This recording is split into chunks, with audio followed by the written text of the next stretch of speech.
I pray that if you're not the man yet to be running this country, I pray that God shapes you to be the best man to run this country. I pray that God gives you the words that need to be spoken to your peers and to your generation. That means the world to me. That's what I will pray for, and I'm grateful for yours as well. I'm just playing, I don't fight, I do pray. I only go the way of Mr. Yahweh. It's not often I sit down with somebody and they say something that makes me think. Brother, this was great. I love you guys. Will you give me something to think about? My own damn way. I had a lot of fun on this interview.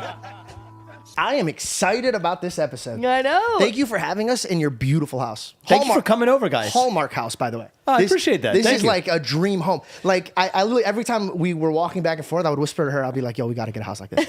Oh, really? I'm glad. I wish nothing but happiness for the two of you guys. And, I think the home is nice, but it's the people in it that make a difference. And Amen. so that's what brings 100%. happiness to the home for us.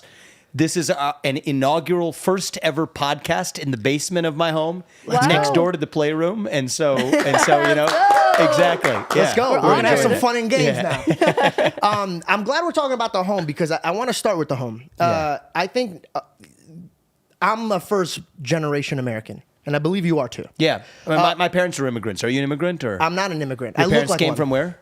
Iraq. Oh, really? I didn't know that. Yes. Yeah. And the reason I wanted to bring up the home, and it organically just kind of worked here, but the home, I feels like where everything begins. Of course. How the home is structured is how the community is structured versus the state and then the country. And I feel like right now, the home is starting to get divided. Mm-hmm. And so I wanted to start with the home and learn about your home because from what I've watched, you working with Jake, surfing, you're rapping Eminem. I could tell you're very, very good on camera and your heart is pushing in the right direction. And we have notes to talk about when you were in college and how you just love to debate. You go on the opposite side and just fight for them. And so I know you have everything you need to become a president one day. And so what I want to know is who you are without the office. I want to know what your home is like because you're going to bring your home into the White House and that home is going to duplicate in our country. So I want to just take a step back to know who are you before you got into all this? How were you raised? Yeah, I think it's interesting you say that. You may be light years ahead of where I was before I was married, but it's only after getting married and having kids myself that I really gained a deep appreciation for what you just said, which is that the home, the family unit, is the foundation for everything in a great society, a great country. Even Aristotle, back in the early days of ancient Greece, believed that the household was the unit around which a great nation state is built. But I only understood that in my bones, I would say somewhat after getting married, but really only even after having kids. And so I applaud you for being well ahead of where I was in my own journey. And it should have been obvious to me because that's actually what I had growing up was a stable family, two parents in the house with a focus on education, instilling in us a belief in God. And I think that gave us the self-confidence to be able to jump high, as the case may be. My dad used to say, you can jump higher if you're jumping from a stable foundation. It makes sense. If your foundation is itself wobbly, you're not going to jump as high as you possibly could. And so part of that, I think, is it gives you a sense of self-confidence. Once you figure out who you are, it becomes easier to do the things that match who you are. The harder question is figuring out who you are. So anyway, for me, my upbringing was, I don't know how similar it was to yours, but maybe you tell me. I mean, Did your parents spare the rod? What's that? Did your parents spare the rod?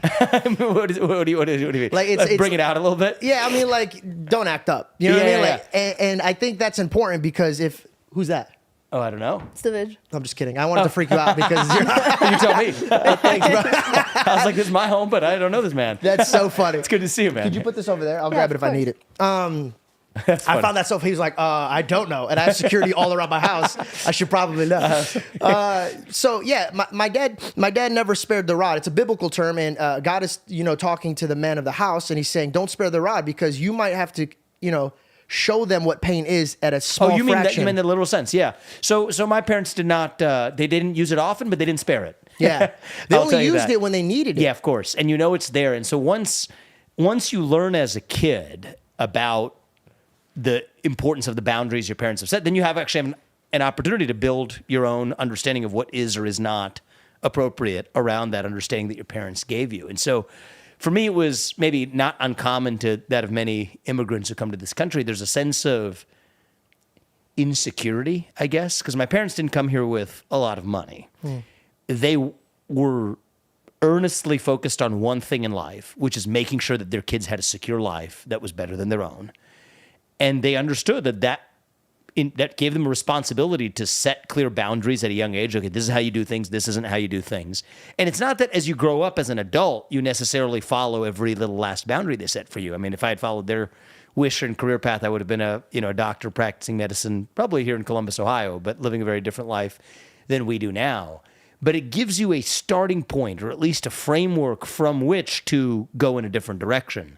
But if you have no basis at all to say that, okay, this is the general norm, and I'm going to deviate from that norm in some way, if you're completely rudderless, I think that makes life a lot more difficult. And so anyway, I think that's what the nuclear family does, having two parents in the house, is it gives you a norm to say that even if you're going to do things a little bit differently, at least you have a stable foundation as the backdrop to deviate even from. A foundation. Exactly. If you lack that foundation, then I think we would have been. I think I speak for my brother and I both, but I definitely speak for myself. Probably a lot more rudderless and would not have achieved the things that I have in my life without that mooring in the first place.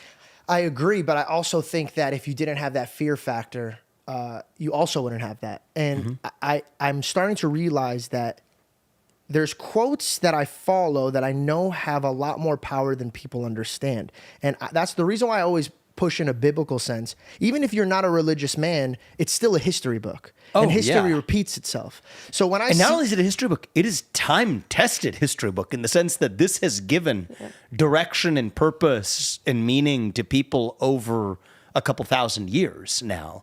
And so there's something there. Yeah. You could decide whether or not that's your sole basis for understanding truth or God, but there's literally, it's given people meaning for that long. It's at least withstood the test of time. Well, if every time they deviate from it, the kingdom falls. Yeah. And when I see a kingdom fall in history, I see what happens is they water down the father figure. Super perfect way to attack a country, attack a home. If you get rid of the father, then who's going to raise your kids? And so I'm noticing that our country is being divided, and it's being divided, I would say, used by social media. I think that war that's happening now isn't like guns on the battlefield. It's turning your own people against you. That's right. So if I'm a social media star, I got to make sure that I'm representing this country in a well way. And so I disagree with a lot of things that Joe Biden is doing. And I've never really spoke politically for many reasons. One, I'm not a genius at it. So it's hard for me to speak up if I don't know. Then I'll just be contributing. It's very humble of you and honest. It's stupid for me to come and play if I don't know what's going on. So I want everybody to know that I'm sitting here as an average American, one who's seeing what's going on in passing. And so I'm sitting here, I want to learn from you. And I also want to speak from the heart. So before I even speak about how I feel about Joe Biden, what is your feeling about Joe? My feeling about Joe is I actually, maybe much less than other Republicans, spend a lot less of my airtime sitting around criticizing him, because I don't even think that in any real sense of the word, he is the operative president of the United States. I think he is, like so many politicians, a figure. He's a puppet for this managerial machine that sits underneath him. So it's like a bad version, a nightmarish version of like the Greg Popovich San Antonio Spurs, right?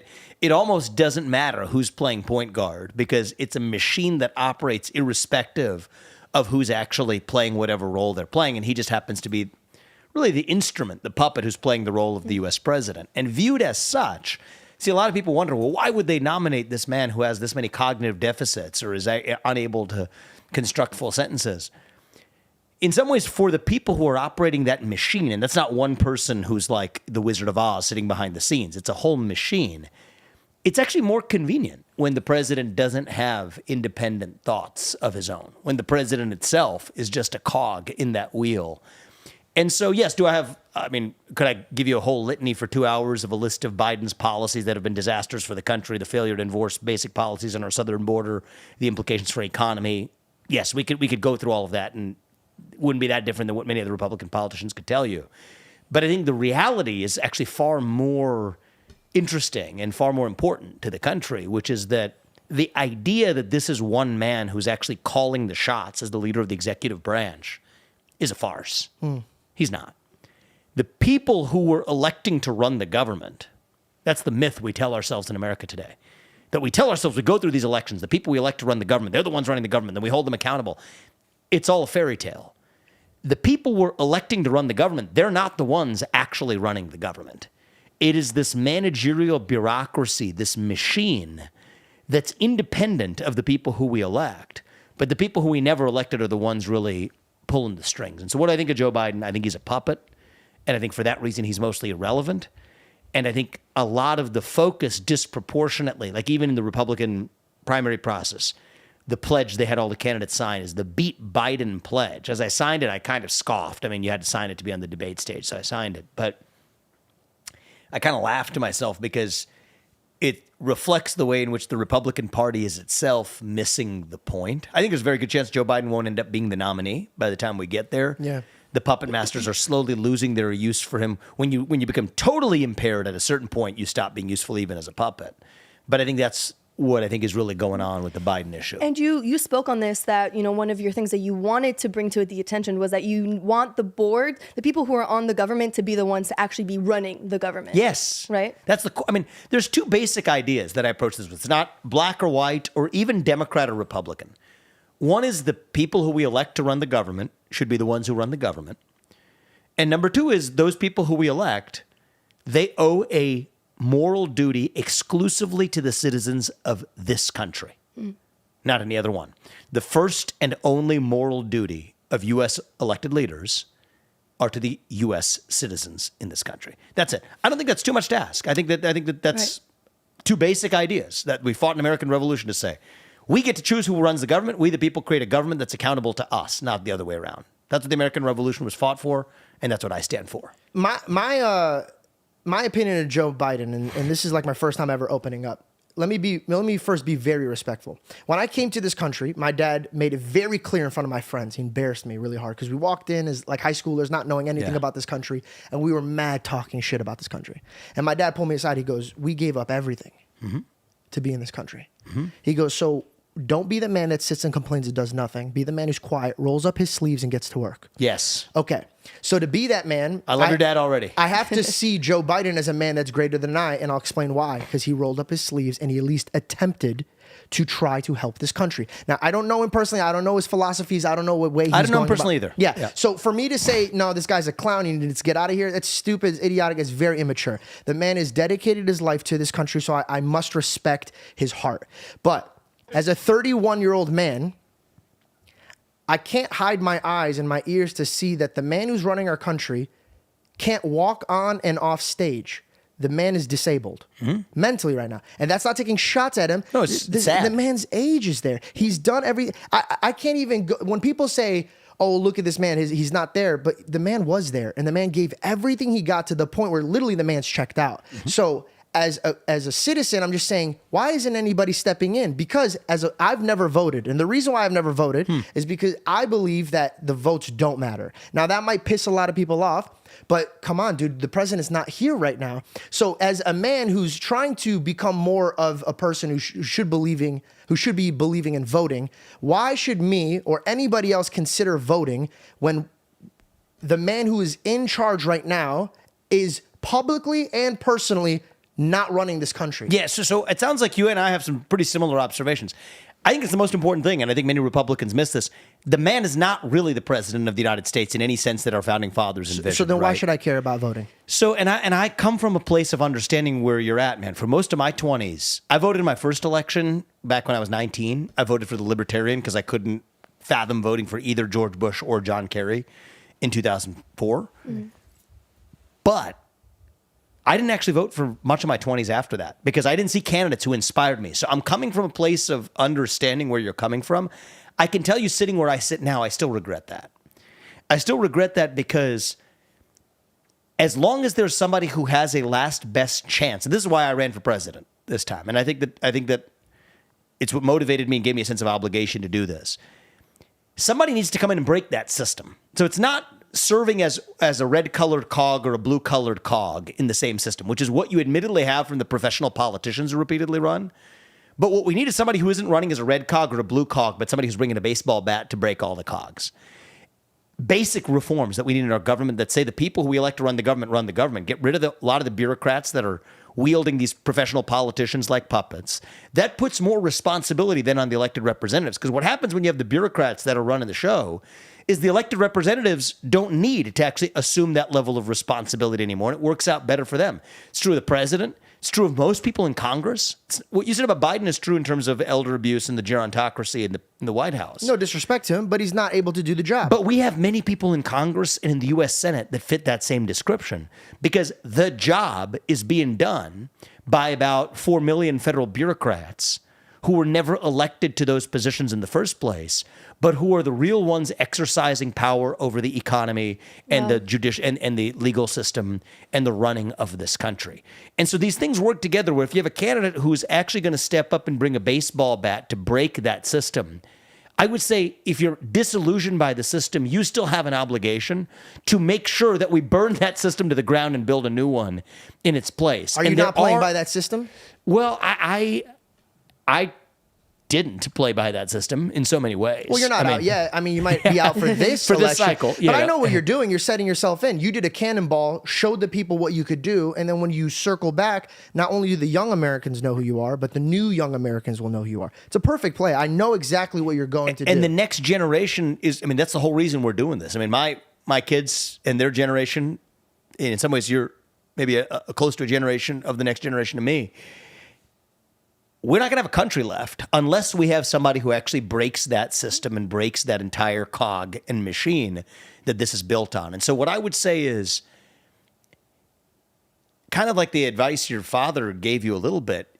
You don't value a country that you just passively inherit. You value a country that you have a stake in building, in creating, and knowing something about. So it's not just going to the ballot box and casting the ballot. Yes, I would encourage you to do that. But I think it is more importantly, having some sense of skin in the game and saying that, you know what, if I want a country different than the one that I live in today, it is my responsibility to step up and do my part to actually create that.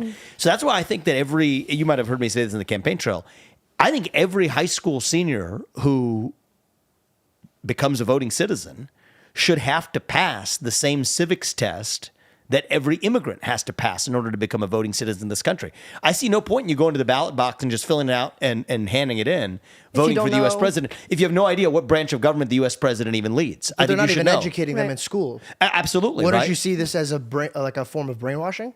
I would see it as a form of, so brainwashing is almost too kind. It's almost like a lobotomization, actually. Brainwashing is like chance. Brainwashing is trying to actually fill somebody's mind with an ideology. I think what we're seeing actually is closer to a mass lobotomization, which makes people stop having the ability to think any ideology in the first place. I think that's what modern algorithmic social media feeds. But I think a lot of that's happening in our educational system as well. I don't think that kids should be using or allowed to use their iPhones in the classroom. It makes jobs a lot easier for teachers in public schools who are able to check out while their kids are checked out in their own right, effectively all drugged without chemical drugs. But I think that part of what's happening is this mass lobotomization that creates this nation of sheep, right? Supplicated sheep. We're all just going through the motions, doing what our iPhones tell us to do on a given day. And then, of course, cultural indoctrination can then follow much more easily. But you can't indoctrinate a people who's independent in their thought process, people who are actually having independent thoughts. You can only indoctrinate a populace that has gone through the mass lobotomization that I think our educational system is foisting on our kids. If people are a little bit more lazy, a little bit more relaxed, and maybe don't want to be, have to roll up the sleeves and do it, then it's easier in that sense. But I do have a question about the fact that if the federal bureau isn't elected and those people are already in, then how would you go about breaking down the people who are controlling the federal bureaus? So it takes a president who gets in there and actually has the spine to effectively burn the apparatus down. Does he have the power to do that? Yes. So this is a controversial view, but my firm view, and the current Supreme Court agrees with me on this 6-3. The answer is yes. Could you break them down for me? Yeah, I can because tell I'm you. seeing Donald Trump try to do every single thing and get burned alive trying to do everything. Sure, and I'm going to be helping him in whatever way I can. At this point, I think that he is the best person to lead this country for the next 4 years. Do you want to be VP? I want to do whatever's best for this country, to be honest with you. And from having been in the position of being a chief executive myself and running companies, and I ran for president, that's the question for the president to decide who he needs in different positions, and it's a question of what his vision is for his administration. But forget about That's what humbling. position. That's humbling, and I want a humble man in office. I mean, we want this country to be successful, and that means we want Donald Trump to be successful as the next president. So I'll do whatever is in my power to make sure he is as successful as he possibly can be as the next leader of this country. But I think one of the things that I think have learned from the last 25 years, and even from Trump's first term, where he did a good job, is that you can't reform these bureaucracies. You have to be willing to get in there and actually shut them down. Here's the legal basis for how.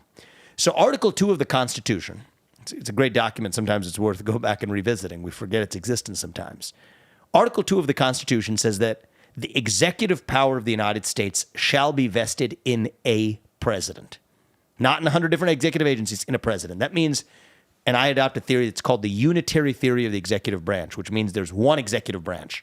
Not 100, not 1,000, not 50, one executive branch. The person who leads that executive branch is the U.S. president.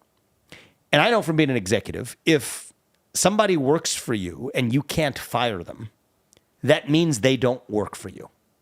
In a literal sense, it means that you work for them because you're then responsible for what they do without any authority to change it. Even just to go outside of politics for a second. So when my first company was in the biotech industry, and we visited pharmaceutical companies in other regions, like in Japan or other places. And one of the things that's different in the Japanese economy is that even the CEO of companies can't fire the employees who actually work for them. Yep. And so one of the things that would happen, and this is a totally different company that that I had nothing to do with, but I had a chance to learn about. The CEO or one of the higher ranking executives is talking about the fact that the stories, and this is a guy who had been in America, so he understood the American perspective. Right. So the CEO would say, "Oh, okay, I want you to stop working on this or that project," and they would look at him and say, "Yes, sir. Yes, okay." Comes back 3 months later. Well, they're still spending money on that same wasted project. He said, "Well, you're doing it. I told you not to." He said, "Oh, yes, sir. Okay, we will cease operations on this project." Come back 6 months later. They're doing the same thing. Why? It's because the chief executive in Japan cannot fire employees. It's just part of under extreme and rare circumstances, at least for the history of the last 30 years of Japanese culture, you couldn't do it. That's slowly changing in Japan in maybe the last 5 years, but before that, for the last 30, 40, 50, 100 years in Japan, it's not a thing that you do in the culture. You can't fire employees. Well, if you can't fire that employee, that means you cannot hold them accountable for whatever failure that is. They stopped with the rod. They stopped with the rod. Exactly. It goes back to the household principle. Everything starts at the house. Patrick Bet-David said a quote that is very, very scary to me. Okay. He said, "I'm scared we're going to be the generation that loses God's favor." Mm-hmm. And why that scares me is because I grew up in this country where it was really outstanding to be standing with your God. And then it slowly started getting, maybe we shouldn't invite God into the schools and in the country. And then it started to go like, "Oh, you talk about God, you're weird." Mm-hmm. This is the true factor that I see with our history books in the Bible. Mm-hmm. If you lose respect for the heavenly Father, then you start losing respect for your earthly father. Once you start losing respect for your earthly father, you have no respect for yourself. Mm-hmm. And when you have no respect for yourself, you start acting like a demon. Mm-hmm. And now I'm starting to realize that the people around me care so much more about what God doesn't want you to do, that how are we not going to end up in hell's fire? How? It's impossible. If I turn this light off, the room becomes dark. If you take God out of it, life ceases to exist. So how is it that we could go and openly talk about everything else they want to teach our children, but we bring up God and we're the outcast? If we don't stand up for our God in this country today, there will be no country tomorrow. I believe that. I think our founders believe that. I mean, so how do we bring God back into our country? You take out your, does anybody have your wallet on you? I do. Have a dollar bill in there? Let me see. Let's see. It's a cashless society anymore, but yeah. Actually, it's actually one of the things. Okay, let's get a $1 bill. Let's see. I don't have a $1 bill. Let's see what show's you doing have. really well. Let's see what you have. I have 100, I have 20, I have 10. Let's see. Here's 100. You can keep it. Thanks for your time. It's in the back of everyone. Thank you. I appreciate that. Anybody have a $1 bill? Actually, first of all, it's on the back of each of these, right? It's on the back of every one of our dollar bills. In God we trust. Yeah, but who's God? Right. Well, I think there's. So that's a good question to discuss. Yeah, I mean, the beauty of this country is it was founded on. So I'm Hindu. You're Christian. But Hindus believe that God was even a Buddha, right? There's one true God. There's. Thank you. You're welcome. The thing I was going to actually point out was on the back of the $1 bill is the seal of the United States. And people don't talk about this enough. It says, "In God we trust," one. And so it's sort of a play on words here, right? Because it's one as in for this is the $1 bill. Yeah. Right, it's $1. So it says one. But that one is located underneath "In God we trust." And then on the left-hand side here, you got some interesting things going on. "Annuit coeptis, novus ordo seclorum," which means it's sort of in the order of. Actually, you guys want to just look that up, right? Right here. I want to get this right. I know the spirit of what it means, but since we're going deep on this, let's actually just talk about it right now. Yeah. This is Novus ordo seclorum, annuit coeptis, and then you look at the back of this. That sounds like a spell. It does. So is this Wizardly Waverly Place? What's going on? So let's annuit coeptis, which is classical Latin. It's on the back of our dollar bill, right? These guys. It is called the Great Seal of the United States. It says, "He favors our undertakings." Okay, that's what that means. It's crazy that it says he favors our undertakings because it related to actually. Yeah, you're calling back to it. What you were talking about with what Patrick David was Yes, saying, sir. the generation that God will disfavor. Well, at the start, it says, "In God we trust," one for the $1 bill, annuit coeptis, which means he favors our undertakings. But the way it's translated in English today is "Providence has favored our undertakings." And then at the end of it, it says, at the bottom of it, it says this other thing in Latin, "Novus ordo seclorum," which is also in the back of the seal. And this actually just tells you even more extremely how our founding fathers were thinking about this. It means new order for the ages. So they were creating a new order for the ages, in whom divine providence trusts. Okay. "In God we trust," they then put it in English, and then put it under here. It says one, standing for the $1 bill, but also the foundation around which we're built. There's a pyramid with a little bit of an eye. The top of the pyramid is like an eye looking over that pyramid. So the pyramids of Egypt are actually very interesting because they were built by a society that thought of themselves as the origins, the progenitors of the greatest civilization of their time. And they thought that there was a certain holiness in what they were doing. Our founding fathers in 1776 thought of themselves in that same spirit of setting in motion this new order for the ages. But it was still one nation under God, guided by that divine sense of providence. And so we can debate, our founding fathers had the debate. I mean, you have several of our founding fathers, even Thomas Jefferson was not a traditional Christian. He was what he would have called of himself a deist, right? So somebody who believed in Christian principles, but who believed in the philosophy of the teachings of Christ, but did not believe in the individual miracles from the New Testament. And so he cut out from there in the New Testament the teachings of Christ, but minus the stories of the miracles, and created what you would call the Jefferson Bible today. It's in the Smithsonian. But regardless, all of our founding fathers, with maybe a couple of exceptions like Thomas Paine, who was an atheist, saw our nation as following from the divine providence of the sole higher power and the sole higher being, the one true God. Now, different religions will call him by a different name. You have John Adams, who became a scholar. Actually, he was Christian, but he became a scholar of Hinduism in his time after he left the White House. But what they believed was, yes, we're one nation under God, but God has put us here still for an actual purpose in this civic realm, where even atheists who don't believe in God can still participate in that civic purpose. But the people who set it into motion still saw it as transpiring with the shadow of God behind them. And so it's interesting where, like, today you forget about that, but even if you just open your wallet and just take out a $1 bill, it's hiding right there in terms of the ideas that set the nation into motion. And I think we would do well to at least bring that back into the conversation instead of treating God as a four-letter word, as we've grown to today. They're using his name in vain, and using the name in vain means it's useless. And there's a Bible verse I wanted to share with you. And I wanted to share with you so I could take the time to share it with people that are listening, for men with faith to build on this faith. It's the Valley of Blessings. And there was this king, and he had a beautiful land. And two other allies were coming together. Both allies that he was about to fight had greater armies than him.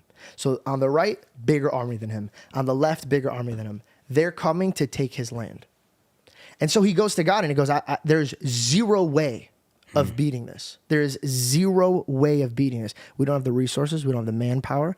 We don't even have anything of what source to even come at them. We'd be wiped out in a second. And when I read this, I go, man, that's how I feel right now. I feel like I look at the media and I go, this is just so much bigger than me. I look at who's running for president and I see a man like you saying everybody else here is bought. I'm seeing the man that we want to believe in is about to be thrown in prison.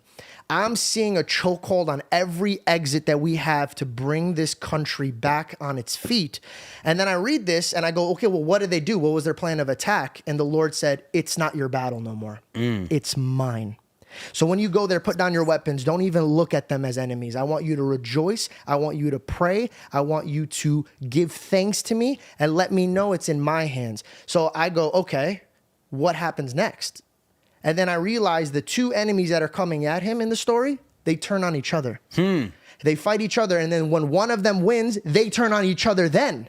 And then when they got to where they needed to fight, the war was over. They already won without even raising a sword. They gave it to God. And right now, I'm not trying to run for president. Yeah. I'm not trying to push anybody on my God. I'm just trying to say, if you want to get this country back on its feet, start respecting the God who created this country. Amen. And I think that's part of the loss of self-respect actually comes from, I think, the loss of a belief in a God higher than yourself, right? Goes in order. Individual, family, nation, God. If you can't humble yourself in front of God and you can't be humble yourself, then it's hard to have like self-confidence and be confident in who you are and be like, no, these are my choices and I stand on what I believe. Sure. You don't have humbleness. You just don't have that. Let's pivot to situations that are happening as we speak. I want to learn. And again, I sit in this chair as a student, not somebody who's pointing fingers, as a man who's getting his resources, his knowledge, his wisdom, so that way I could roll up my sleeves and get to work. Not trying to point the fingers, not trying to get angry, but I'm confused. As much as I want everybody in the world to be strong. Before I get into this, let me tell you a story. Yeah. I was in LA. My mom and dad were paying for my stay. I was at Subway. My mom and dad would give me $200 a week to fill my gas, get food, whatever, right? It was Thursday night, 10 o'clock at night. I had only $20 to my name left. But I'm going to get refilled tomorrow. And then I see a man in front of me about to pay. He's throwing 75 cents at the man. And he goes, can I get a cookie? And I go, bro, I could eat tomorrow. So I paid for him. And I went to bed hungry. And it got so hungry, my stomach started hurting that I had to call my dad embarrassingly. And I'd be like, Dad, please, could you send me some money? I need to go get food. And he reamed me. He goes, you're not in a position to help anybody if you can't help yourself.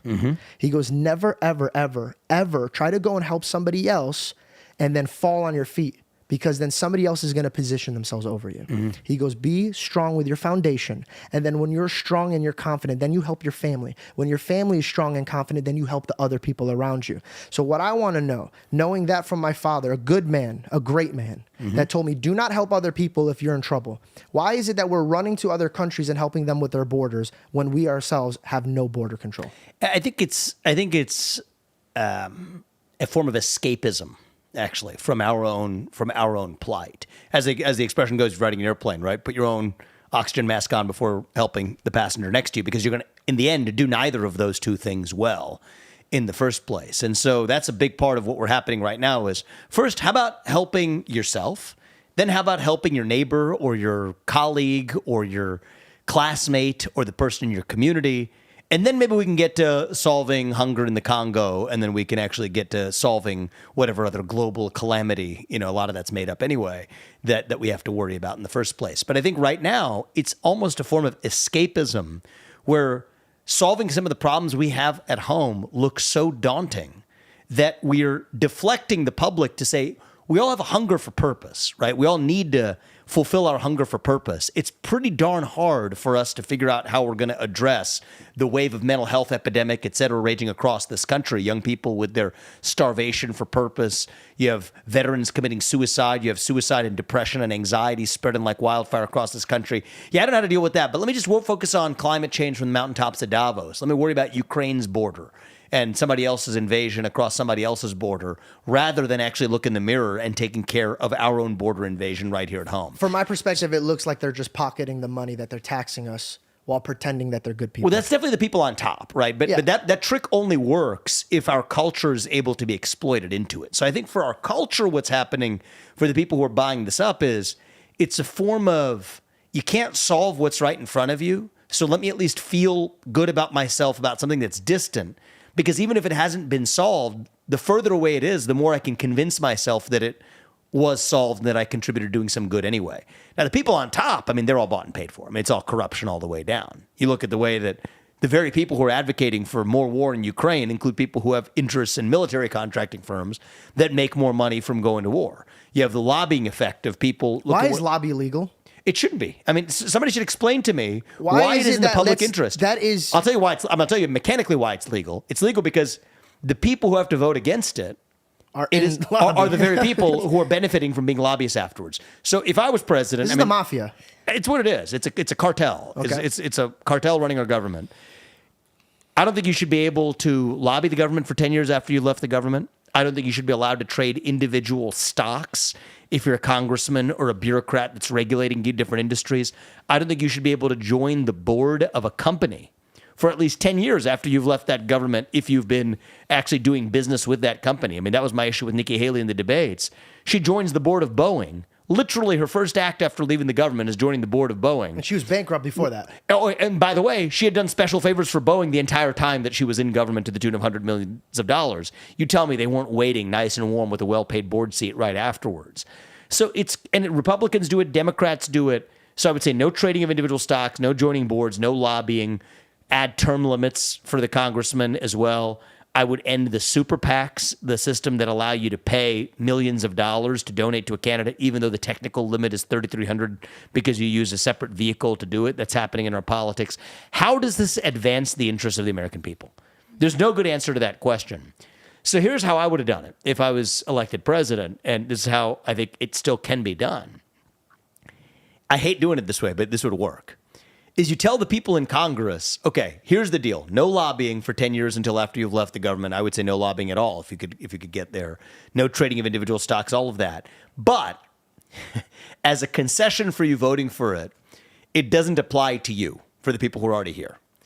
You're grandfathered in. It only applies to the people who come after you. Smart, because then you divide them. Totally. Right. You divide it's them. the same story that you just told. And exactly. you know what? Those money-hungry effers are going to be like, yeah. We'll just do it because it's popular. And then this is popular, but I'm protected because it's not against my own self-interest. nice right? play. So you got to use, and you that's got to the feed thing. you got to feed their ego. And so I'm a businessman. I'm not a politician, but I'm also a we pragmatist. might need that. Yeah. But If you you have to be want a pragmatic. country and you want to build it right, go look at a man who's building something. Absolutely, who's actually created things in the world. It's not a bad. And our founding fathers did that. By the way, Thomas Jefferson, he was obviously the founding father, third president of the United States, wrote the Declaration of Independence. He also invented the swivel chair while he was at it. Nice. He was an inventor of a bunch. He actually invented an early version of the polygraph test. A lot of people don't know that. Benjamin Franklin, who signed the Declaration of Independence, he invented the Franklin stove, actually old model of stove. That last thing you mentioned, isn't that the lie detector Yeah. thing? Mhm. Yeah. Do you think this man knew that we might need that? I think he knew something about what he was I putting wasn't in even motion. trying to be a jokester. Oh, I absolutely. think They had politicians in his day too. So I think he knew a little something about the need for that. I think he was in the mud and he was like, "Oh, this could get a lot more outrageous." This could get pretty interesting. Yeah. I want to circle to hunger, right? As a Christian man, I always want to make sure that people are fed, but I don't like encouraging people to be lazy. When we see the people that served our military that sacrificed their life for this flag can't have any money to feed themselves, but we're giving everybody stimulus checks. I can't grab this in my mind. And the second one is this. I worked in the food industry growing up. Do you have any idea how much just one restaurant throws away food? Oh, probably a ton. A ton. So they're rushing our animals to get beheaded and they treat them like crap and they destroy their farms to rush them into the trash can. They're quick to take our money when we buy it for taxing, but they're not going to tax the people that waste money. Mm-hmm. So you're setting up the country for failure.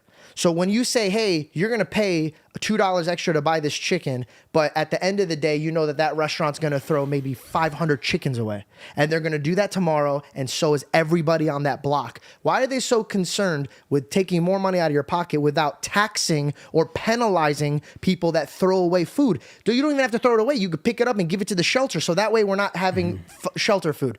And it's division. So what I'm saying is I feel like everything that they put us in is a trap to make us pay for it later.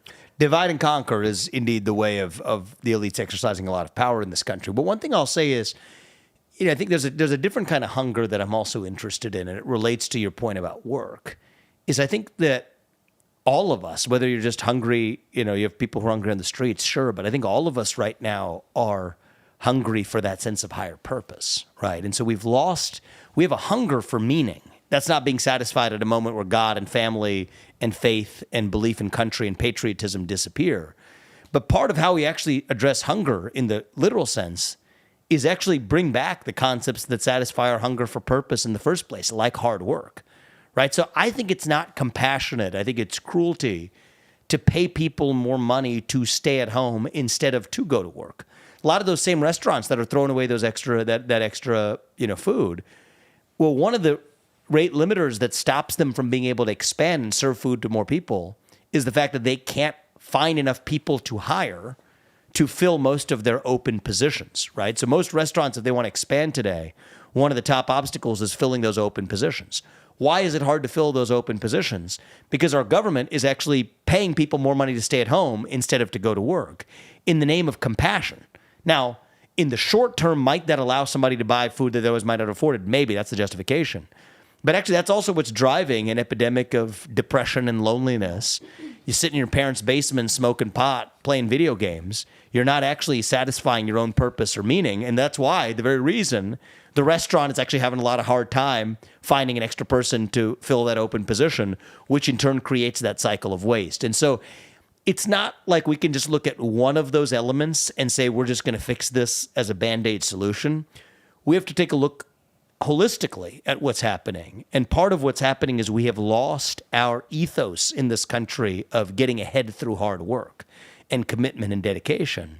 That the government has actually used our taxpayer money, the money that they're taxing, to pay people to do the opposite of. That's a big part of what has created, I think, a flailing economy that leaves in its wake from veterans to other individuals who are in need of food or suffering from increasing amount, even in the U.S., of starvation. Part of that comes from the loss of the first principle of hard work as something that we cultivate and value in the country in the first place. So that's how I look at it, is not going to look at isolated solutions, but look at the holistic picture. Have you seen? That's what I see. Have you seen LA as a homeless problem? Oh, yeah. Okay. If you ever Been walk LA, up to them in San Francisco, yeah, and talk to them, they literally say, "Why should I work if I get 2 iPhones? Yep. If I get food? totally. If I get a transportation?" Remember when I said Human sparing beings the respond rod? to incentives. Yes. You remember when I said sparing the rod? Yeah. No one gave them the rod. If you go to another country and you're homeless, you're going straight to jail. Why? Because they're not putting up with that. Why are they putting up with that? And everybody wants to blame a mental illness. I hate to break it to people. Everybody has a mental illness. Everybody does. You know what that's called? A problem that you have to overcome. But if you just throw money at it to go away, you're not overcoming it. I agree with you wholeheartedly that we're using money to pay people to do the exact opposite of what's even best for them, right? More money not to go to work instead of to go to work. But even bringing this back to the family, we're paying single mothers more money not to have a man in the house than to have that married man in the house. Why do you think they're doing that? I think because they want to exercise power, dominion, control, and punishment. Yeah, right? because if the man's not controlling the house, Uncle something Sam else is. Yeah. Uncle Sam is, Yep. right? So the woman's saying, I'd rather be married to Uncle Sam because he's writing me a bigger check than whatever you are. You see that in the inner cities across this country. And so that allows Uncle Sam to exercise more power over the household than the real Sam, who was actually in there, who got booted because the woman had more of an incentive to collect the check from the government than she did from actually being a member of a stable married household. And that's exactly why fatherlessness has gone up dramatically over the last 6 decades, because you get what you actually pay for in this country. Now 25% of kids are born into a household without a father in that house. So in a certain sense, it's not surprising. You get what you pay for. That's what we're paying for, and therefore that's what we're getting. And then sorry. Go ahead. Oh, and then the kids, because you don't have both of those figures. I mean, a woman and a man brings 2 very different values to a child. Then our kids are losing part of the hard work. You know, I feel like in a father figure, he teaches you like, okay, let's go outside in the yard. Let's get this work done. Let's do this, right? You bring so many different things into your character. And so you lose that, then we're also ripping that from people and our generation. And it becomes a cycle, downward cycle. I grew up in an environment where I came from a very established neighborhood. My parents did well. They're immigrants, but they figured it out. But my dad's, one of his stores is in the liquor store. And guess, out of all the places they wanted me to work, they wanted me to work there because they want me to taste what hard work and nothing out of that comes from. My dad would make me work a week.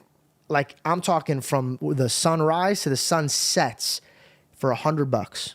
And my friends are getting like $1,000 a month for free. Just nothing. And I sat there and I learned from the opposite ends. I learned what it looks like to be spoiled and have nothing to work for. And I saw what it looks like to work every single day with your sleeves rolled high, but you have enough for the next day. And I saw a lot of things that broke my heart. When I found out that the government chips in for mothers and fathers that have children and they don't have a good income, I got so excited. I was like, yes, finally, our country's doing something for these people. My dad started laughing his ass off. He goes, you want to see what this does? Come. And he showed me a bunch of our employees' neighborhoods. And we walked in, and my father takes care of the neighborhood around him. So if he finds out that a man went to prison and he was a good customer, he would make sure that there was bread on their table while he was gone. So I walked around and I saw the separation of people that wanted to work to achieve more. And then I saw a separation of a different type of a class where they were purposely getting pregnant and sticking all these kids in one bedroom so they could get a monthly residual. They used their own system to benefit, but they're putting these kids through hell. I walked into that house. It smelled so bad. I couldn't even believe how bad it smelled. I couldn't stand in the room. And these are the people that are coming and grabbing Four Locos, and they're grabbing beer, and they're grabbing Swisher Sweets off the money that their children have in their house. So what I want to say is, thank God that there is a place where if there is, unfortunately, a woman who's raising children, she needs help. But can I ask you something? Why isn't there anybody following up to see how these kids are being treated? Yeah, that's the thing. That's fascinating, man. I mean, that's the right question to ask you. I want to finish this up. Yeah. If you're going to make sure that you're accountable before we give you life, before you adopt, we're going to run through every single thing you have in your house. But you're telling me now that these people are popping out babies and you're not checking in on this family that you're giving money to every month. Right. There's not one person's job to go and, hey, make sure that this kid has his own room, has his own meal, has his own socks. Dude, the guys didn't have socks. That stuck with me. They didn't have socks. And yet now I'm at the cash register giving them their alcohol, knowing that their kids don't have fucking socks. How is this fair? Yeah, to anybody. It's not compassion. It's cruelty. It's throwing money at a problem they don't give a shit about. That's right. That's right. And it goes back to, it's kind of like that same impulse of escapism that I was talking about, which is give your money to Ukraine, right? It doesn't matter that you're solving the problem there or not. Your problem's right here at home. It's a way of taking an action that makes you feel like you did something, which is an illusion, when in fact you're doing nothing or worse in the process. The school system failed kids because how are we getting out at the age of 18, not even knowing anything? But I'm 31 years old and I'm playing catch up. I don't know anything that's going on. And I'm trying my best to be humble and accurate and a hard worker. But we're teaching kids Latin. That's a dead language that no one's ever used in their life. But they're not going to teach them how to pay their taxes. You're going to teach people. I think we're teaching them none of the above. Nothing. They're not. We're teaching none of. We're teaching them neither how to pay their taxes or how to actually do accounting, nor how to know how to Latin either. You're setting them up for failure. I think we're how do we get there? Because this nothing. is what happens, right? You know how you wanted to play chess? Hey, it's a split. You guys get fathered in. What our children are our future. So why don't we start educating our children? Yep. That's where I would hit. I wouldn't even care. I would see this as a lost cause. These people are shaking hands with each other. I want to educate the children to say, hey, your fathers aren't doing well. You need to get educated because they're separating you guys. When I'm seeing my own citizens of America. How did we get to a place where me and you were born, where our parents would look and be like, you have no idea what kind of country you're in. And now I'm looking around and I'm seeing people tear each other down. We're on the same team. We are on the same team. We should be. And we lost. Is other countries interfering with our social media to tear us apart? Some of them are, absolutely. But I think that we can't just blame it on somebody else, right? I think it's easy to point that's happening.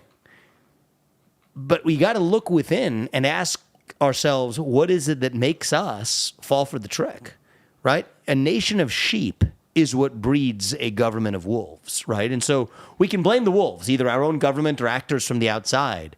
But I think the harder question is, what is it inside each of us that makes us want to bend the knee in that way?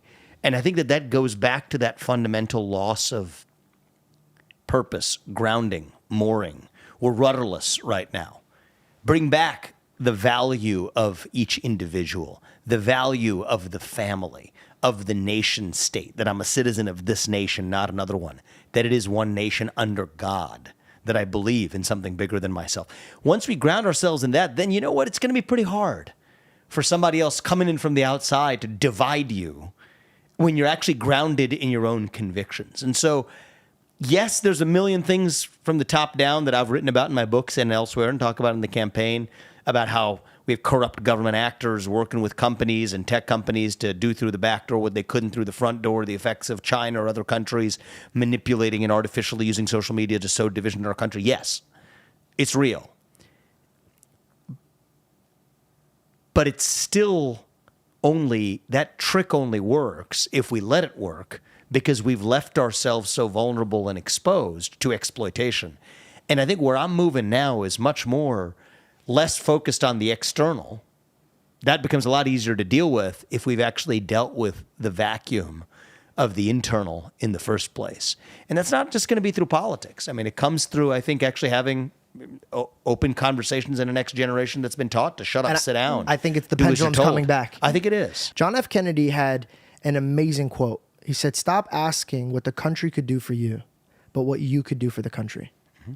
And I think we need that. Mm-hmm. But not only that, I think there was a thing my mom would tell me when I'm hopeless and I'm lost and I'm confused. And I pray, man, that this really enters people's ears, especially people that know who God is. Stop telling God how big your problems are and start telling your problems how big your God is. I love that. We need faith in this country. We need it more than ever. I'm tired of seeing amazing people around me. But I know that we're the laughing stock of other countries because we are so divided when we have a perfect opportunity to not be divided. We have all the resources. We have all the power. It just breaks my heart that, you know what this country is? I'll put it in a good term. This is what I feel, and I truly feel this with all my heart. I believe that God is a God that will answer. When you pray with all your heart, he answers. And I believe that all the blessings that we see with our feet up and the stimulus checks and the Fortnite with the smoking of the weed, and we're all living like kings and queens, because I believe that the men and women that built this country prayed to a God that their children would be blessed. But we're running out of time because that prayer wasn't answered for us. It was answered for the men and women that were rolling up their sleeves, getting to work and fearing God. So we're going to get to a point right at the edge where everything's going to fall over. And I really think that now it's not about war. It's not about our tax. It's not about our leader. We got to make sure that our eyes are on a fundamental that we could all live by. And you could believe that Jesus is your God or not, but go look how he changed the world without raising one sword. Mm-hmm. The whole world, not one weapon.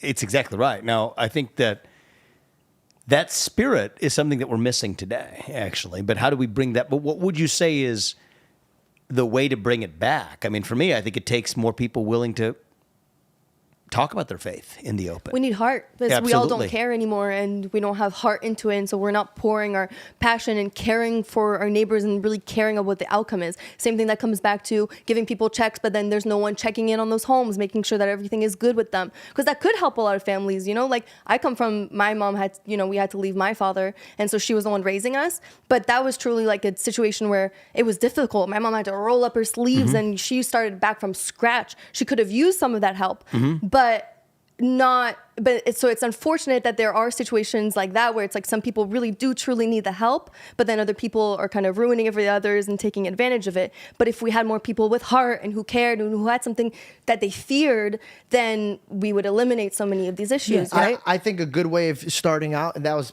unbelievably beautiful, and you inspired me to say this, is stop preaching with your mouth. I think that's the first step. Preach by your actions. Yeah. What do you do? You want to see a man who knows God, know him by his fruits. What is he doing for the people around him? How is he providing with his energy, not even just his work? How is he talking to the people around him? I saw your guys' debate, and to be honest, it looked like a comedy roast. It looked like you guys were just ripping each other apart, which is hilarious, but those are our leaders. So That's if what our leaders... that's what TV does to you. But if our leaders are tearing each other down, how are we not going to tear each other down? That's the only question I have. And the beauty of this is that I actually think our country is not nearly as divided as we're taught to believe.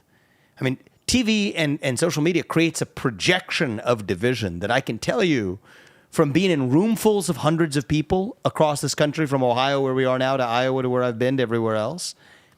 I think 80+% of us in this country actually share the same foundational values. I agree with you. Television is tell a vision. It really is. Tell a vision, right? It's a war factor. So when you said, how do we get it's that? Fake division. It's one, waking up. Yeah, right? just seeing what's actually true. 2, working with your chest out. But you know what's beautiful about when I keep telling people to put it in God's hands? Everybody in the Bible, David, who ran the beautiful country, was a shepherd's boy. He was a nobody. The father didn't even bring him to present him as an option. Yeah. So that should remind you, I don't care where you're at in life. I don't care where you could be in your mom's basement smoking, replaying Fortnite. Good. Start using your prayer, but most importantly, start acting like how you want the people around you to start acting. Stop waiting for the person to be a good person. Start being the good person. If you see somebody talking about Joe Biden and they're tearing him down and you want to vote for Trump, be a good representative of Trump and say, hey, stop tearing down Joe Biden. We're together. Start facing what you don't like about Joe, then we could discuss it. But tearing down each other is not going to get anywhere. It's not going to get anywhere. If there's 1, 2, 3, 4, 5, 6 people in this room and I kill off 3 because I don't like the way that they're acting, and another country comes and brings 10, 15, 20, they all get along, we're destroyed because we're divided. So we need to start. If you're asking me, how do we start? By setting a good example, watching your mouth, seeing if somebody irritates you, don't tear them down. Let's build them up. And I think that's the only way that we could get ourselves back. It's kind of like this. Come on. If you really think somebody's beneath you, instead of shitting on them, come on. Come with me. Because if you had that attitude, I think that we would get along. And also, we're having a respectful conversation, right? We agree on a lot of things. But if I disagreed with you, how much eager would you be to work with me, do another episode where we're opening up eyes if I'm shitting on you? Not very much. Not. Yeah. But if I say, hey, I disagree with you on this, this, and that, but hey, explain to me your position. Now imagine if I came to you by asking what you're coming from and caring from where you're coming from. And then now that I know where you're at, me and you could walk to where I am. And then you could make your own fair play. But me not even giving a shit where you came from, that's an abomination of a man. Yeah. I do think that modern social media does play into that dimension of it, because something gets amplified, or television too, in terms of the number of views and advertisers, et cetera. There's a part of us, in each of us, that wants this, that wants what you described. But I think that there's the part of us that mostly guides people towards acting ends up being, in the shortest term, whether they click on something, whether they change the channel or not, is not something that actually pleads to their inner desire for unity, but something that pleads to their inner desire for division, even artificial division where none exists. And so it comes back to a lot of our own nature, where if you look at, I don't know, which tweet gets the most likes, It's right? hatred. It's actually one that it's not focused on building somebody up. It's focused on what actually tears somebody down.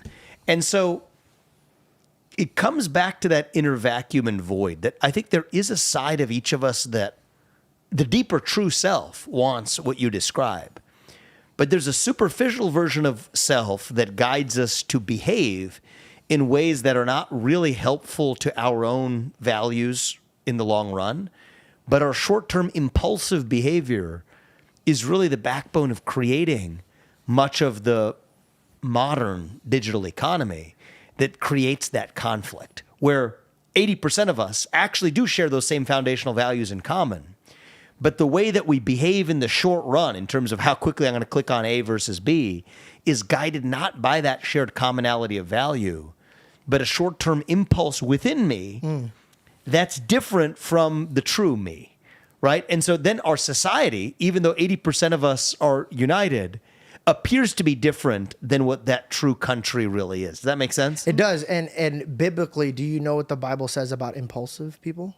What does the Bible say about it? They're fools. Well, all of us are fools then, I think. 99% of us are. Actually, you know what, too? And I feel Because like... I think most of us are impulsive people. Yeah, definitely. And I think one of the first things that we need to do is become aware that we are this way. Once we are aware of it, because actually it's something that we were working on ourselves. We told ourselves, you know what? We need to stop gossiping. No gossip. When you're with people, when you're a group of friends, we don't need to be gossiping other people, talking crap and all that stuff, right? It's a very easy thing that we all do in conversations because it's easy to relate with someone. Oh, you just like this person? Yeah, me too. And once we started working on this on ourselves, we realized it. I noticed, like, I was in conversations with some friends of mine that I hadn't seen in a bit, and I sat around and I was like, my skin was crawling because I had no responses to what this person was talking to me about because all it was gossip and negativity and talking about other people. But unfortunately, this person wasn't aware of it. And if you're not aware of the problem and the thing that you are used to doing, then you can't fix it. And then now, imagine what you just described in a bilateral conversation being algorithmically amplified where there's 10 million people quickly deciding what they hit like on versus not. That then creates a dominant character that actually is different than what most people in a peaceful state of mind would say they actually want for themselves. Totally. Even that person who you're talking to, who's your friend or whoever you haven't seen in a long time, that might have been her impulse in the moment. I don't know her. I don't even know who it is. But my guess is if you caught her on a truer version of herself, hey, what's important to you? Is it engaging in some sort of cheap chat gossip that's, tearing somebody else down for the heck of it because it feels good in the moment and gives you a serotonin hit? Or is it to actually find commonality of purpose amongst your community, even in those people who you disagree with, 100%. to create something that you otherwise wouldn't have that's productive and powerful and healthy in the world? She would say that. But her short-term action, just like most of us, are the same way. The same with us. We're not perfect. We do the same thing. No, that's what I'm saying. It's just our nature as human beings. But we stopped working on each other. And so how do we? I think that we're less successful, for me at least, if we try to flog ourselves for that and say, "Don't be that way. Don't be that way," versus acknowledging that we're fallen. Yeah. And there are elements of us that are going to always have the impulse. I don't think you're going to ever correct for an impulse by scolding somebody out of it. Amen. Exactly. Right. So just recognize that we have it, and that's your freedom from Right. it. I was going to sit there and be like, oh, relax. Yeah. Like, oh my God, that's stop. not going to work. That's not going to work. So right? this is a beautiful thing you said, because this is exactly what Jesus did.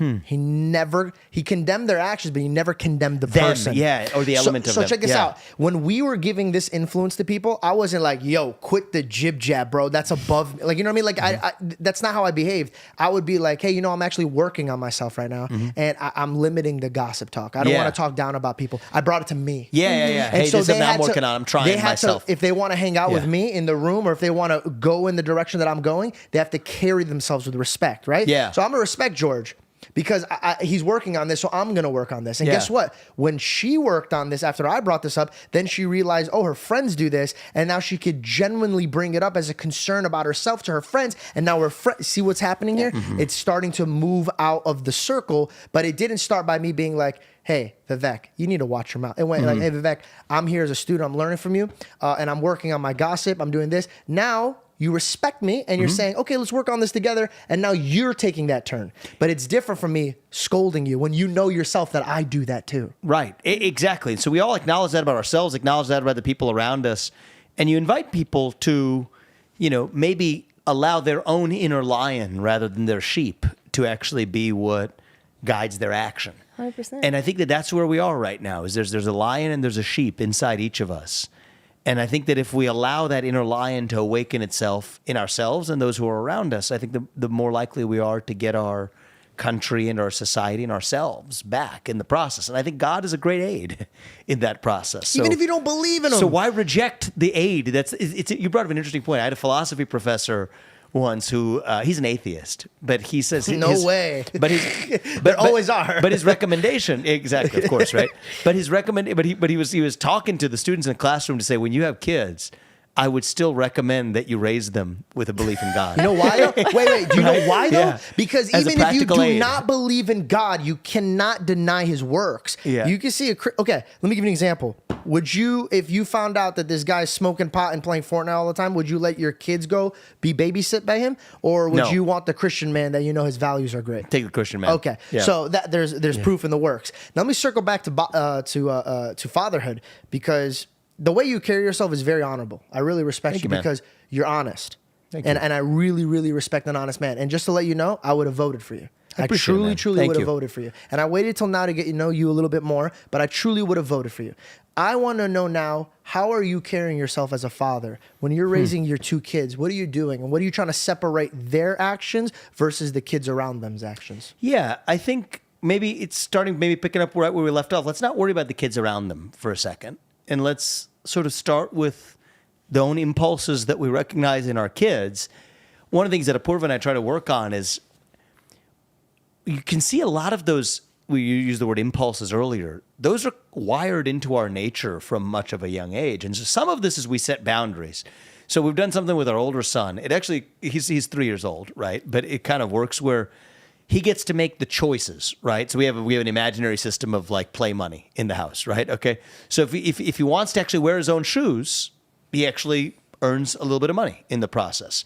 Now, is that because we're teaching him to value money or the things money can buy? No, it's less that, but more the system of understanding that if I do something right, that I am rewarded in some way for doing it. And if I am going to be disrespectful to somebody around me or to my little brother or whatever, well, you know what? You lose your money as that same consequence. And so I love that, though. Yeah, and even some of the things he feels insecure about, like many kids do, right, is going to sleep at night. It's like one of the most difficult things because you worry about being alone. I think that's every kid's great fear. Well, we've given him a chance to say that on those occasions, right, if he's done a good day's worth of work, he gets to sleep in mom and dad's bed, on that night, and he feels a sense of security. But on a day where he hasn't necessarily done that, he has a chance to reflect on what that was, and we will put him to bed on his own terms. And that almost was a way of actually overcoming a fear of something completely different, right? You're afraid you're in the dark in your own room. Am I all alone? But instead actually gives him a sense of reflecting on, maybe if I had done things a little bit differently today, then maybe I wouldn't be feeling this way. But ironically, that actually allows him to overcome his own fear of sleeping in his room alone. You fixed his focus. Yeah, it's a reframing. You fixed his focus. Are you more concerned about your problems, or are you now more concerned about these new obstacles I put in front of you? And you're now like, okay, I got to make dad happy and put my shoes on Less today. about you. And that gives him his sense of empowerment, actually, in the process, too. It's just small things. But I think one of the things I've learned about, I'm still only 3 years or 3.5 years into parenting, but one of the things I've learned is framing matters a lot, actually. So even the same set of facts, just how you frame them for a kid, and I think it goes for other aspects of your life, too, but it definitely goes for parenting, is the framing of the same situation, same truth, same reality, but the different framing of it can often make all the difference along the way. Could you give me an example? Yeah, I think that, like let's say he has done something that let's say he hit his brother, okay? Framing it as, okay, this is something that is like a hard boundary. I mean, I've tried it both ways, okay? There's a hard boundary of something that you're not allowed to do. That then becomes a question of being framed as, okay, I did something that my father saw me do that I shouldn't do. But just being told by my father that I wasn't going to, that he saw it is one framing of it, which is just, okay, that's a rule, but I still might break the rule sometimes. Versus a system in which we understand that, okay, you've made a poor decision. Here's the consequences of your decision, and you're going to live with that consequence, right? Now, whether or not, I saw it, what the experience that sticks with you is the consequence of what actually happened to you. That allows him to think about the fact that, okay, my actions actually have consequences versus am I following a strict rule that doesn't have any consequence attached to it other than the fact that I just got yelled at for it. So I think it's the same thing, the same situation, but how you frame it in terms of, is it something that actually has a consequence to you, or is it something that you're going to be scolded at? Is something that makes all the difference in the world of guiding his actual behaviors. And I bring that up in a kid. I mean, he's a 3-year-old kid. It behaves no different than every 3-year-old does. But it's not that different of a principle even when we think about how we structure a society, how we structure the framing of the challenges that we face every day, even as teenagers or as young adults or as adults of a different age too. I think framing makes all the difference. What is it that you fear that your children are going to have to deal with that we didn't have to deal with? I think AI, is a big factor that undoubtedly our kids are going to deal with, that is something of a character that we never had to in the same way, which is not just computers, right? I mean, that's one of the things we dealt with that the prior generation didn't have to deal with. But computers are just, without hyperintelligence or superintelligence, are just responding to what we actually put right back in them. So that's one thing. You could say there's all kinds of dangers from screen time or something else that apply to our generation. But I'm talking about something else, which is the idea of something that emerges that is different than what you fed that computer in the first place.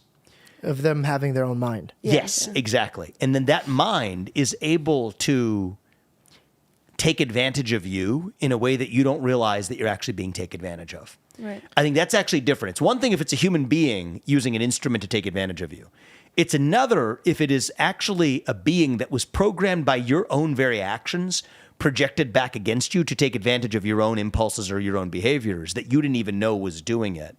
I think that's going to be one of the great dangers that we face in the next, or certainly that our kids face in the next 20 years. I think it's inevitable. I think when I see that, I see, again, I'll bring it back to biblical terms. History repeats itself. God created humans. Humans killed God. Yes. Yeah, I think.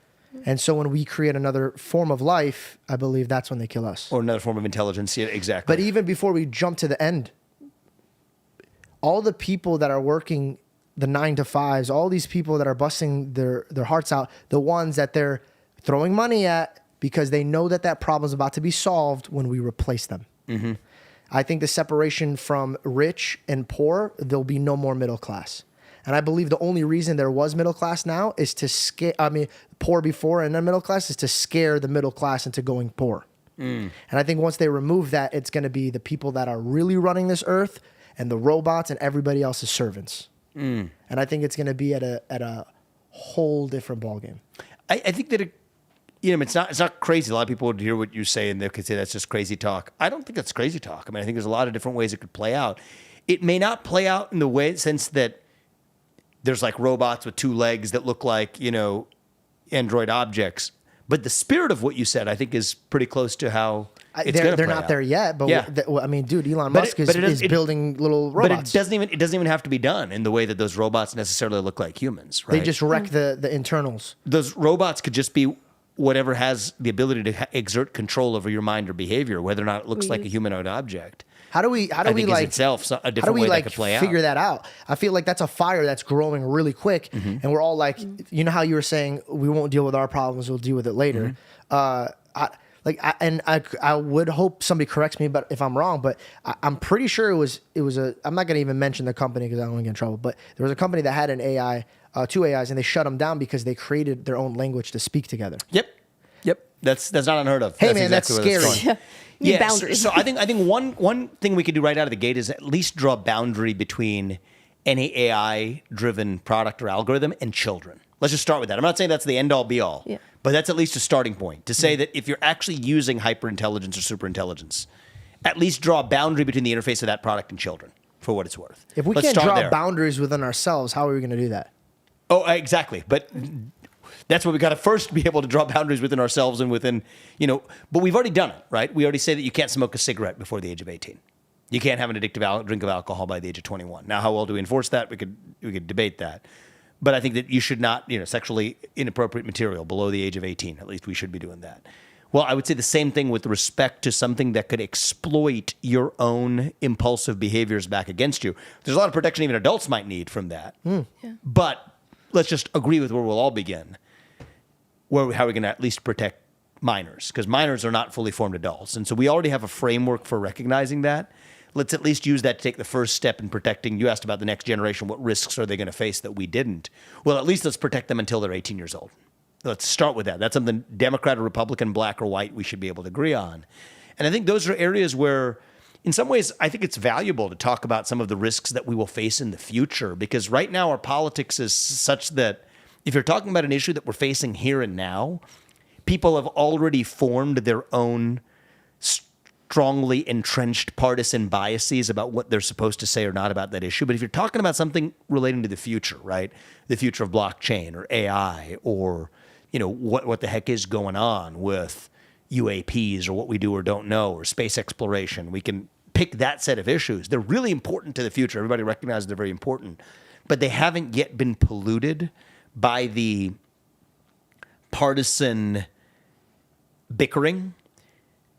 We actually can use those kinds of issues as a way of building our muscle memory, of having a thoughtful, respectful, policy-driven debate or conversation, and then use that muscle memory to come back and then debate issues like how we're going to deal with drilling or fracking policy or the border or racial quota systems or anything else.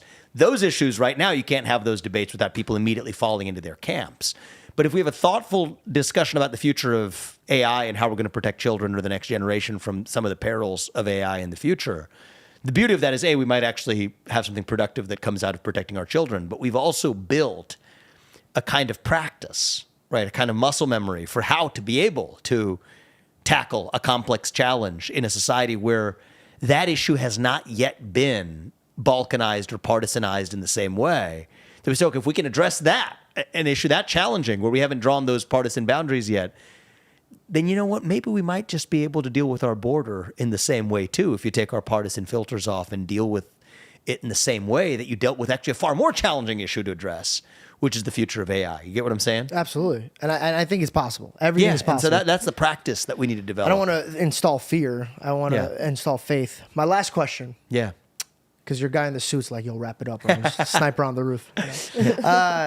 My last question is, there's a little version of me and you, right?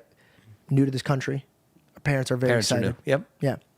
And what would you say is the most beneficial first step for young Americans to roll their sleeves up and get to work? I want to give you a good answer. Let me just think about that one. Take all the time.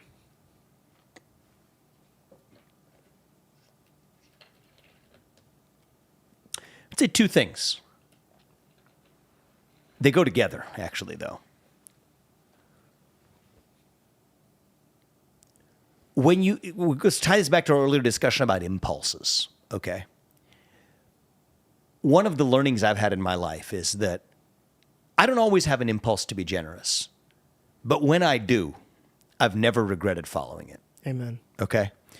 So you will experience all kinds of impulses anyway. But this goes back to our theme. Rather than scolding them out of existence, some of those are actually very good impulses too. And whenever I've found the impulse to be generous, follow it every time. And there hasn't been one time I could look back and say I've regretted it. I've gone back and looked at times where I've found that impulse, but then I've had other things that would say, oh, well, don't do it now or do it later, and then you never get around to doing it. That I've regretted. There's a lot of other things I would regret, but there's never one instance where there was somebody who you were able to help. And it doesn't always have to come through charity. It could come through a business. It could come through creating a product that the only way you were able to do it was through a business. But whatever it is, whenever you have a basic impulse towards generosity, follow it and act on it. And I think good things are going to happen for you, and good things are going to happen for the people around you and the country that you're a part of and the world that you live in if you act according to that precept.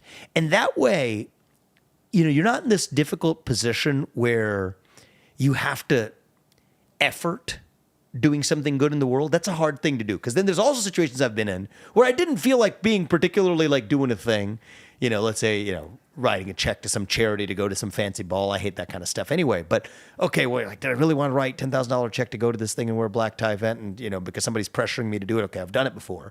I don't feel good about myself for doing that. That felt forced. But if there was somebody who, as a woman I met in the campaign, I haven't talked about this publicly. No reason to. It doesn't matter. I did it because I felt like doing it, not because I want to talk about it. But who is struggling to get the one medication that she felt she needed in order to be successful, but it was only available in another country and it wasn't available in the U.S. because of the bureaucracy or whatever here. And she couldn't even pay for her travel costs to get there. But with somebody who we had an in-depth conversation with about the future of our own country, and she tells me at the end she's not going to be able to live to see me become president, but she wanted me to be well. I said, wait a minute, why is that? She says, well, I can't pay for the travel cost to be able to get the care I needed. To not think twice about it, but to say that, you know what? It's not even the money, but the time we took to be able to help her family be able to go do that. That's a decision that I will never regret. There's a lot of regrets. I have a million regrets from the year of running the campaign. Small regrets, things I would have done differently, but that's not one of them. And so that would be my advice anyway to a young person is don't force yourself to do something to prove that you're good to somebody else. You have enough good instincts in you. Just when those awaken themselves, just follow them. Follow them to the fullest. And that alone will allow you to achieve everything you ever dreamed of in terms of having a positive impact on this world and even a positive life for yourself. So there's a lot of things I could say, but if that was one thing I was going to pick, it'd be that. That's beautiful. That was amazing. You took 2 seconds. He's like, let me think. Yeah. Are you an AI man? That's some people thought. Well, thank you so Yeah. much for Thank taking you. the time, Thank you, putting man. us in your home and having this conversation. I pray that if you're not the man yet to be running this country, I pray that God shapes you to be the best man to run this country. Thank Because you. we need you're, real people. You're doing what you're doing. And how often do you put this podcast out? Once a week. I pray that God gives you the words that need to be spoken to your peers and to your generation. That and means I think the world to me. that's what I will pray for, and I'm grateful for yours as well. Thank you so much. Thank you.